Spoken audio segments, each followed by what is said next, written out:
লিজা লিজা କୁଆଡେ ଗଲୁ? ତୁ ଏଠକୁ ଆସି ଲିଜାକୁ କାଇଁ ଖୋଜୁଛୁ?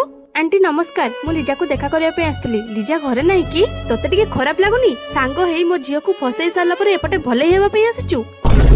ଭଲେଇ ହେବା ପାଇଁ ମାନେ? ମୋ ଝିଅ ଯଦି ଆଜି କାହା ସହ ଘରୁ ଗଡ ଖାଡି ଯିବା ପାଇଁ ସାହସ କରିଛି ସେଇଟା କେବଳ ତୋ ପାଇଁ, ନହେଲେ ଲିଜାର ଏତେ ବଡ ଭୁଲ କରିବା ପାଇଁ କେବେ ସାହସ ହେଇନଥାନ୍ତା। ସେଥିପାଇଁ କହୁଛି ତୋ ପାଇଁ ଭଲ ହବ ଯେତେ ଜଲ୍ଦି ପାରୁଛୁ ଏଠୁ ପଳା। କଣ କହିଲେ ଆଣ୍ଟି? ଲିଜାର ଯିବା ପଛରେ ମୋର ହାତ ଅଛି? ମୁଁ ତାକୁ ଶିଖେଇକି ପଠେଇଛି? ଆପଣ ବର୍ତ୍ତମାନ ଆଉ ଏଇ ସମୟରେ ଲିଜାକୁ ଡାକନ୍ତୁ, ତାପରେ ଜଣା ପଡିଯିବ ସତ କଣ ଆଉ ମିଛ କଣ। ଲିଜା ଲିଜା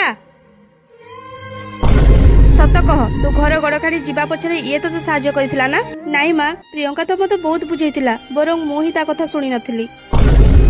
ବୁଝିଲେ ଆଣ୍ଟି, ନିଜ ଝିଅର ଭୁଲର ଅଠାକୁ ଆଉ କାହା ମୁଣ୍ଡରେ ବୋଳିବା ବନ୍ଦ କରନ୍ତୁ। କାରଣ ସାଙ୍ଗ ହଉଛି ବୋଲି ୟାର ଅର୍ଥ ଏଇଆ ନୁହଁ ଯେ ସବୁ ଭୁଲର ଭାଗିଦାର ମୁଁ ହେଇଥିବି। ଆଉ ଲିଜା ତୁ ଯଦି ଆଜି ଏତେ ବଡ ଭୁଲ କରିନଥାନ୍ତୁ ତାହେଲେ ମତେ ବି ଏ କଥା ଶୁଣିବା ପାଇଁ ପଡିନଥାନ୍ତା।